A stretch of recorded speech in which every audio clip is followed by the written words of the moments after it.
तो आज बात करते हैं एक बहुत ही सुलगते हुए मुद्दे की। एसएससी वाला मामला है ना? हाँ बिल्कुल। एक बार फिर हजारों एसएससी एस्पिरेंट्स सड़कों पर हैं, दिल्ली से बिहार तक।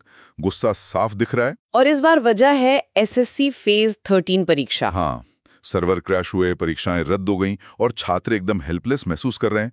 हमारे सोर्सेज बता रहे हैं कि स्थिति वाकई गंभीर है। गंभीर तो है ही। तो असल में हुआ क्या, मतलब ये छात्र प्रोटेस्ट क्यों कर रहे हैं? और सबसे बड़ी चिंता जो है, हाँ, आने वाली एसएससी सीजीएल परीक्षाओं के लिए इसका क्या मतलब हो सकता है, इस पर बात करनी जरूरी है। बिल्कुल। चलिए इस पर गहराई से बात करते हैं। देखिए, 24 जुलाई से 1 अगस्त के बीच एसएससी ने फेज 13 की भर्ती परीक्षाएं रखी। लेकिन खबरें आने लगी कि हजारों छात्रों की परीक्षाएं, आप सोचिए, ऐन मौके पर रद्द कर दी गई। ऐन मौके पर, ये तो बहुत बुरा है। और कई सेंटर्स पर सर्वर्स ही काम नहीं कर रहे थे, सर्वर्स डाउन थे। अच्छा। कुछ छात्रों को तो मतलब बिना किसी प्रॉपर सूचना के सैकड़ों किलोमीटर दूर सेंटर्स दे दिए गए। बाप रे, सैकड़ों किलोमीटर दूर। हाँ, ये तैयारी करने वाले छात्रों के लिए किसी बड़े झटके से कम नहीं था। बिल्कुल। और जरा सोचिए उन छात्रों की मेंटल स्टेट के बारे में। महीनों सालों की तैयारी, हाँ, और उसके बाद इस तरह के अव्यवस्था, मिसमैनेजमेंट का सामना करना, ये सिर्फ निराशाजनक नहीं है। नहीं, बिल्कुल नहीं। ये सीधे सीधे सिस्टम पर उनके भरोसे को तोड़ता है। एकदम से सही कहा। और शायद इसीलिए #SSC मिसमैनेजमेंट और #दिल्ली चलो जैसे हैशटैग्स सोशल मीडिया पर चलने लगे, ट्रेंड करने लगे। हाँ, देखा मैंने भी। छात्र जवाब मांग रहे हैं, वो जानना चाहते हैं कि भाई ऐसा क्यों हुआ उनके साथ। और जवाब मांगने के लिए छात्र दिल्ली पहुंच गए, सीजीओ कॉम्प्लेक्स। हाँ, 1 अगस्त तक तो काफी भीड़ जमा हो गई थी वहाँ एसएससी मुख्यालय के बाहर। बिल्कुल। इसमें एक जानी मानी एजुकेटर नीतू सिंह भी शामिल थी। अच्छा, वो भी थी? हाँ, सैकड़ों छात्र नारे लगा रहे थे। उनकी मांग थी ट्रांसपेरेंसी और सुधार, सिस्टम में सुधार हो। जो कि जायज मांग है। बिल्कुल जायज।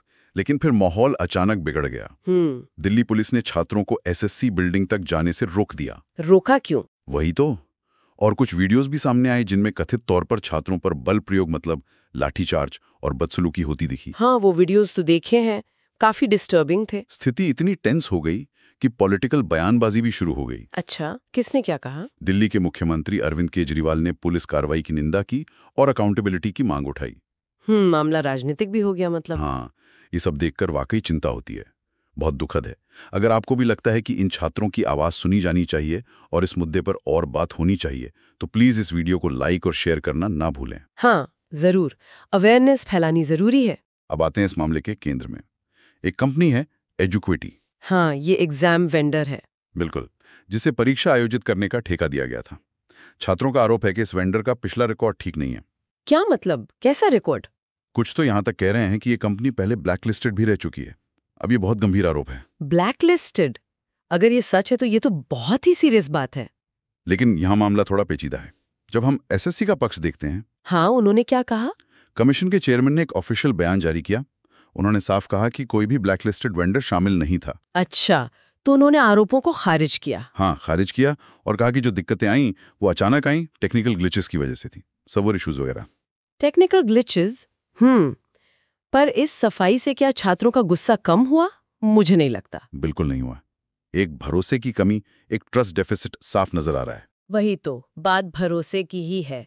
छात्रों की मांगें सीधी और स्पष्ट हैं। वो कह रहे हैं कि भाई इस वेंडर को हटाया जाए। पहली मांग तो यही है। दूसरी, परीक्षा सेंटर्स के अलॉटमेंट में पूरी ट्रांसपेरेंसी लाई जाए। पता तो चले कि सेंटर कैसे मिल रहे हैं। सही बात है, रैंडमाइजेशन हो या जो भी हो, पता होना चाहिए। और जिन छात्रों का नुकसान हुआ है, जिनकी परीक्षा रद्द हुई या जो दे नहीं पाए, हाँ, उनका क्या? उन्हें फीस रिफंड मिले या कॉम्पनसेशन दिया जाए, अवसर खोने का कॉम्पनसेशन। ये भी जरूरी है। टाइम और पैसा दोनों बर्बाद हुआ है। और सबसे अहम मांग, अकाउंटेबिलिटी। सिर्फ वेंडर की नहीं बल्कि एसएससी की भी जवाबदेही तय हो। बिल्कुल। आखिर जिम्मेदारी तो कमीशन की ही बनती है। ये छात्र न्याय के लिए लड़ रहे हैं। हाँ, और ये समझना जरूरी है, जैसा आप शायद पहले भी कह रही थी, कि ये कोई आइसोलेटेड इंसिडेंट नहीं है, कोई एक घटना नहीं है ये। नहीं, बिल्कुल नहीं।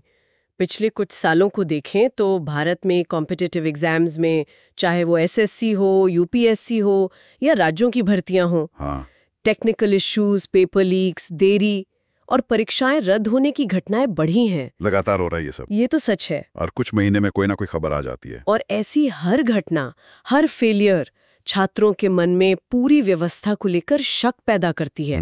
सिस्टम पर भरोसा कम होता जाता है। सही कहा। ये एक सिस्टमिक वीकनेस की तरफ इशारा करता है। बिल्कुल। एक व्यवस्थागत कमजोरी। और अब चिंता यह है कि अगली एसएससी सीजीएल परीक्षा सिर पर है, बिल्कुल नजदीक है। हाँ, सीजीएल तो बहुत बड़ी परीक्षा है, लाखों छात्र बैठते हैं। तो छात्रों के मन में डर बैठ गया है कि कहीं वही केओस, वही अव्यवस्था फिर से न देखने को मिले। डर तो लाजमी है, पिछला अनुभव इतना खराब रहा है। उनका संदेश साफ है, सिस्टम को फौरन ठीक किया जाए, इससे पहले कि और देर हो जाए। एक अर्जेंसी का माहौल है।